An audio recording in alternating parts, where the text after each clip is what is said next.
Madhya Pradesh police आरक्षक वस्तुनिष्ठ series में आपका स्वागत है। यह सीरीज उन अभ्यर्थियों के लिए है जो मध्य प्रदेश पुलिस आरक्षक भर्ती परीक्षा की तैयारी कर रहे हैं। इस सीरीज में हम रोजाना पाठ्यक्रम से संबंधित सभी विषयों के कुल 15 क्वेश्चंस की प्रैक्टिस करेंगे। इस परीक्षा से संबंधित सभी प्रश्नों का संपूर्ण संकलन प्रभात प्रकाशन की पुस्तक में दिया गया है। और अधिक प्रश्नों को पढ़ने के लिए आप इस परीक्षा से संबंधित हमारी पुस्तकों को Amazon या Flipkart से भी खरीद सकते हैं, जिसका लिंक नीचे डिस्क्रिप्शन में दिया गया है। तो चलिए शुरुआत करते हैं आज की वीडियो से।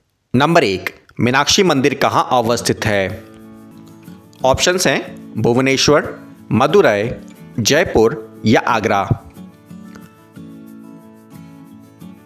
दोस्तों सही उत्तर है ऑप्शन बी, मदुरै।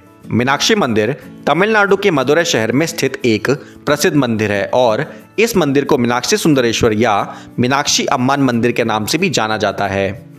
बढ़ते हैं अगले प्रश्न की ओर। प्रश्न है, राजस्व सुधारों को सर्वप्रथम किसने चलाया?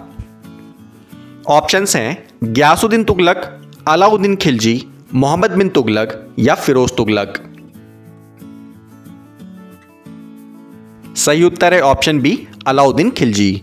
अलाउद्दीन खिलजी पहला शासक था जिसने केंद्रीय शासन व्यवस्था की दृष्टि से संपूर्ण भू राजस्व एवं राज्य वित्त व्यवस्था का व्यापक रूप से पुनरावलोकन किया और उसने अपने व्यापक अधिनियमों के द्वारा उन्हें नया स्वरूप प्रदान करके चलाया। तीसरा प्रश्न है, निम्नलिखित में से कौन सी सर्वाधिक गहरी महासागरीय गर्त है? ऑप्शंस हैं टोंगा, मैरियाना, पोर्टोरिको या इजुबोनिन। दोस्तों सही उत्तर है ऑप्शन बी, मैरियाना। मैरियाना या चैलेंजर गर्त प्रशांत महासागर में मैरियाना द्वीप के पूर्वी भाग पर चाप आकार में फैला है। इसकी अनुमानित गहराई 11,033 मीटर है। यह विश्व का सबसे गहरा गर्त है। बढ़ते हैं चौथे प्रश्न की ओर। प्रश्न है, भारत में सबसे व्यापक रूप में पाई जाने वाली मृदा कौन सी है? ऑप्शंस हैं मरुस्थलीय मृदा, लैटराइट मृदा, जलोढ़ मृदा या काली मृदा। दोस्तों सही उत्तर है ऑप्शन सी, जलोढ़ मृदा। जलोढ़ मृदा भारत में व्यापक रूप से पाई जाती है। जलोढ़ मृदाएं देश के 14.25 लाख वर्ग किलोमीटर क्षेत्र पर पश्चिम में सतलज नदी से पूर्व में ब्रह्मपुत्र नदी घाटी तक विस्तृत है। पांचवा प्रश्न है, भारत में कपास की काली मिट्टी निम्नलिखित में से किस मृदा वर्ग से संबंधित है? ऑप्शंस हैं लैटराइट, पॉडजोल, चर्नोजम या जलोढ़। दोस्तों सही उत्तर है ऑप्शन सी, चर्नोजम। भारत में काली मिट्टी को रेगूर, काली कपास की मिट्टी, ट्रॉपिकल ब्लैक अर्थ एवं ट्रॉपिकल चर्नोजम आदि नामों से जाना जाता है। कपास की कृषि के लिए काली मृदा उपयुक्त होती है। बढ़ते हैं छठे प्रश्न की ओर। प्रश्न है, नॉर्मेंडी बीच कहाँ स्थित है? ऑप्शंस हैं फ्रांस, नीदरलैंड, स्पेन या बेल्जियम। सही उत्तर है option A, France. Normandy beach France में स्थित है। यह द्वितीय विश्व युद्ध में अमेरिका का नौसैनिक अड्डा था जिसे अमेरिका ने 1944 में स्थापित किया था। यहीं से मित्र सेनाओं ने जर्मनी के विरुद्ध ऑपरेशन ओवरलैंड चलाया था जिससे हिटलर के बढ़ते प्रभाव को यूरोपीय देशों में फैलने से रोका जा सके। सातवां प्रश्न है, बीटा ब्लॉकर एक औषधि है बचाने हेतु हृदयाघात से, प्रोस्टेट ग्रंथि के बढ़ने से, चिरकालिक मधुमेह से या इनमें से कोई नहीं। सही उत्तर है ऑप्शन ए, हृदयाघात से। हृदयाघात से बचाने की औषधि बीटा ब्लॉकर है। आठवां प्रश्न है, खगोलीय दूरदर्शी से बना प्रतिबिंब क्या होता है? ऑप्शंस हैं काल्पनिक और छोटा, काल्पनिक और बड़ा, वास्तविक और छोटा या वास्तविक और बड़ा। दोस्तों सही उत्तर है ऑप्शन बी, काल्पनिक और बड़ा। खगोलीय दूरदर्शी से बना प्रतिबिंब काल्पनिक और बड़ा होता है। बढ़ते हैं नौवें प्रश्न की ओर। प्रश्न है, लोक लेखा समिति की रिपोर्ट प्रस्तुत की जाती है? ऑप्शंस हैं लोकसभा में, राष्ट्रपति कार्यालय में, वित्त मंत्रालय में या प्रधानमंत्री कार्यालय में।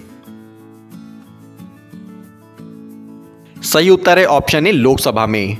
लोक लेखा समिति में सदस्यों की संख्या 22 होती है जिसमें 15 सदस्य लोकसभा से व 7 सदस्य राज्यसभा से होते हैं। इस समिति का अध्यक्ष विपक्ष के किसी सदस्य को बनाया जाता है। इसका प्रमुख कार्य है नियंत्रक तथा महालेखा परीक्षा के प्रतिवेदनों की जांच करना एवं भारत सरकार के व्यय के लिए सदन द्वारा प्रदान की गई राशियों का विनियोग दर्शाने वाली लेखाओं की जांच करना। बढ़ते हैं 10वें प्रश्न की ओर। प्रश्न है आमिर खुसरो किस सुल्तान का दरबारी कवि था? ऑप्शंस हैं फिरोज तुगलक, सिकंदर लोदी, बलबन या अलाउद्दीन खिलजी। सही उत्तर है ऑप्शन डी अलाउद्दीन खिलजी। उपयुक्त विकल्प में दिए गए शासकों में से आमिर खुसरो अलाउद्दीन खिलजी का दरबारी कवि था। उसने अलाउद्दीन के आदेश पर ही खजाइन अल फुतूह की रचना की थी। बढ़ते हैं 11वें प्रश्न की ओर। प्रश्न है भारी मोटर वाहनों के लिए डीजल तेल अधिक पसंद किया जाता है क्योंकि? ऑप्शंस हैं यह सस्ता है, इंजन को कम नुकसान पहुंचाता है, उसमें अधिक क्षमता होती है और उससे ईंधन की बचत होती है, या फिर कच्चे माल से उसका अधिक उत्पादन होता है।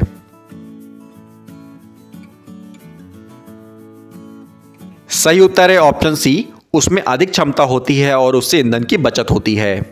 डीजल इंजनों में उच्च वोल्टेज स्पार्क प्लगों का प्रयोग नहीं होता है तथा यह पेट्रोल इंजनों की तुलना में अधिक कार्यसाधक एवं प्रभावशाली होता है। बढ़ते हैं 12वें प्रश्न की ओर। प्रश्न है रेयॉन किससे बनाया जाता है? ऑप्शंस हैं प्लास्टिक से, गैसोलीन से, पेट्रोलियम से या सेल्यूलोज से। सही उत्तर है ऑप्शन डी सेल्यूलोज से। रेयॉन को पहले कृत्रिम सिल्क कहते थे। यह सेल्यूलोज पर रासायनिक क्रिया द्वारा बनता है। रेयॉन एक पॉलीसैकेराइड है। 13वां प्रश्न है अणु चुंबकत्व निम्न में से उन अणुओं में प्रदर्शित किया जाता है जो? ऑप्शंस हैं चुंबकीय क्षेत्र में आकर्षित नहीं होते, केवल इलेक्ट्रॉन युग्म रखते हैं, धनावेशित होते हैं या फिर अयुग्मित इलेक्ट्रॉन रखते हैं।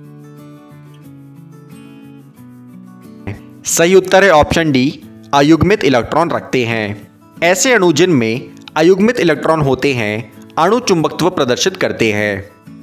14वां प्रश्न है NH3 व BF3 के मध्य क्या होता है? ऑप्शंस हैं वैद्युत संयोजक बंध, सहसंयोजक बंध, उपसंयोजक बंध या हाइड्रोजन बंध। सही उत्तर है ऑप्शन सी उपसंयोजक बंध। NH3 में नाइट्रोजन के पास एक एकांकी इलेक्ट्रॉन युग्म होता है जबकि BF3 एक इलेक्ट्रॉन न्यून यौगिक है, अतः ये दोनों अणु उपसंयोजक बंध बनाते हैं। बढ़ते हैं आज के आखिरी प्रश्न की ओर। प्रश्न है कि निम्नलिखित में से एल्काइन क्या है? ऑप्शंस हैं C2H6, C2H4, C2H2 या C6H6। दोस्तों सही उत्तर है ऑप्शन सी C2H2। C2H2 त्रिबंध युक्त हाइड्रोकार्बन है जो कि एल्काइन है। दोस्तों आज की वीडियो में बस इतना ही। वीडियो पसंद आई हो तो वीडियो को लाइक और शेयर जरूर करें और अंत में चैनल को सब्सक्राइब करना ना भूलें। धन्यवाद।